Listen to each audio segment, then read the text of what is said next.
Three different cities of concern that are under the threat of getting some severe weather. We want to start you out in Houston, Texas from KPRC. Looks like a foggy start and a little bit on the misty side here. We're expecting severe weather to push in later on today. And then New Orleans from TripSmarter.com. You're also under a dense fog advisory right now till 9 o'clock. This is going to come in tomorrow. And then Birmingham, Alabama, that's going to come in later in the day tomorrow night as well. So let's take a look at the main area of concern, all highlighted in red here. San Antonio, Dallas, Shreveport towards Lafayette could start to see severe thunderstorms developing late tonight and continuing into early tomorrow morning. Then it's more tomorrow afternoon as we head into parts of Mississippi as well as Alabama. And I think the chances of more widespread, stronger thunderstorms can be expected into your Monday. So you really need to stay weather alert. Here's what's happening on the water vapor imagery, and take a look at that little swirl coming off here from California moving towards the Four Corners. This is going to be a very fast-moving, rather vigorous system, kind of compact and small right now,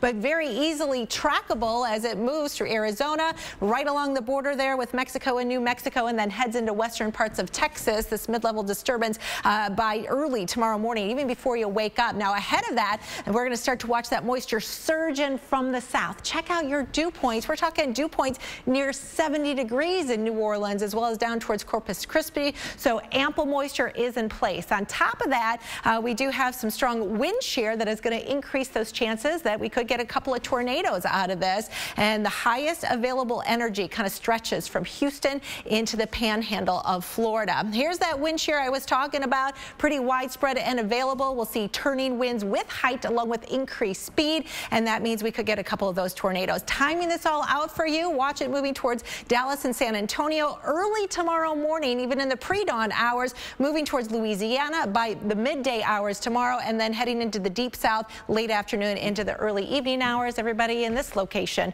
needs to stay weather aware. And Bessie, your rain kind of set up at least early in the week in the Northeast. And I think in the Midwest, probably more rain than anything else as well. But some of these cities are going to see a little wintry mix and a little bit of snow as well. So if you have some travel plans along I-94 from Detroit to Minneapolis, it is going to be slow going for your Monday. Here's what we're expecting in Detroit, just some light rain showers. It should stay on the liquid variety with 41 degrees and relatively calm winds, so that shouldn't be feeling too much of a pull on some of the roadways here. As we get over towards South Bend, towards Gary, and towards Chicago, we'll see cooler temperatures. Right now, I'm thinking Chicago stays just on the rain side, but you get a little farther north of there, up towards Milwaukee, and I do think there's a chance that at least early in the day, you could start out with a little wintry mix, perhaps even a little bit of sleet, and that will be the case as you head over towards Madison as well. As temperatures warm then throughout the day, we'll see more rain, I think, than anything else. So let's head on over towards Minnesota, and there you can see the precipitation coming down of a different form.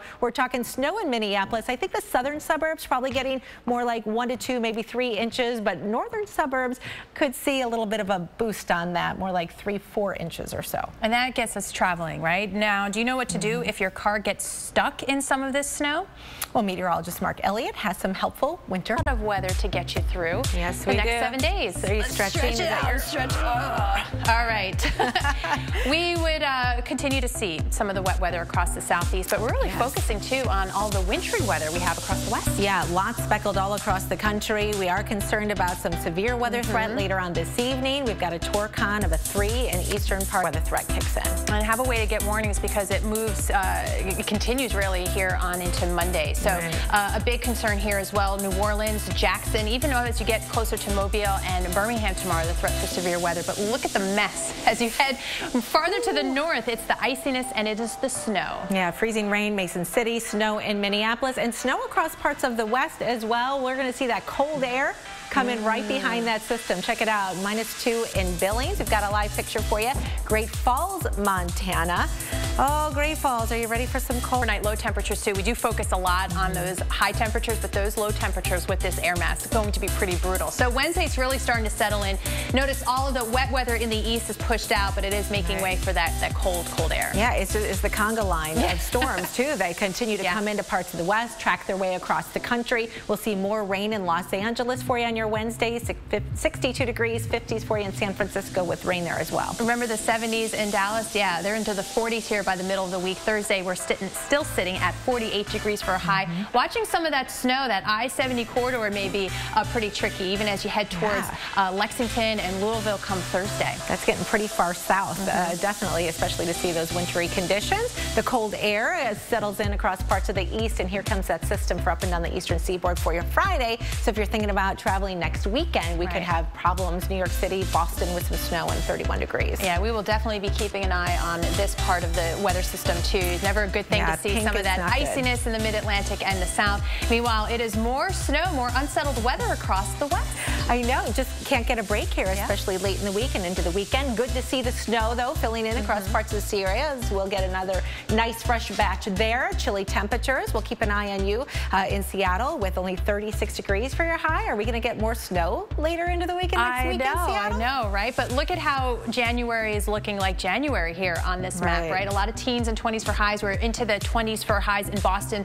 By the first full weekend of January, 30 degrees in New York. We're still sitting in the 40s from Dallas to Atlanta. Phoenix, 70. Yes. Not so bad. Miami, it's still staying warm in Florida.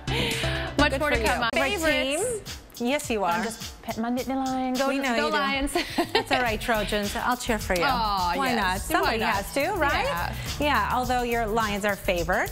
Weather-wise, not too shabby. You got the clouds, middle 50s. That feels like football weather, right? And I have to say for the parade, too, you know, every year there's always a concern that maybe it'll be the heat that kind of, you know, wilts the flowers or the rain or anything, but it looks pretty good. Yeah, and all the bands, too, by the way, right? All those high school bands that come out in March and get to see it, so it should be comfortable for them. All right, warm here in New Orleans. This is the Mercedes-Benz Superdome for the Sugar Bowl, and thunderstorms possible during your tailgating hours, but we think that that line is going to pass off towards your east by the time kickoff is at 7:30. All right, let's head to Arlington to AT&T Stadium for the Goodyear Cotton Bowl Classic. We have the Western Michigan Broncos, number 15, against the Wisconsin Badgers, and we have plenty of sunshine. This is a winning forecast. This is beautiful. I love it. 70 degrees, a little bit of a breeze, though, so something you have to watch, but 2 miles an hour, that can play on the ball in the game just a little bit. There you go. We head to Raymond James Stadium where we've got the Florida Gators, right, against the Iowa Hawkeyes, and here, too,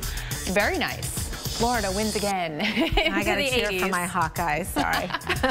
And the Winter Classic is going to look a little bit more like spring with rain showers.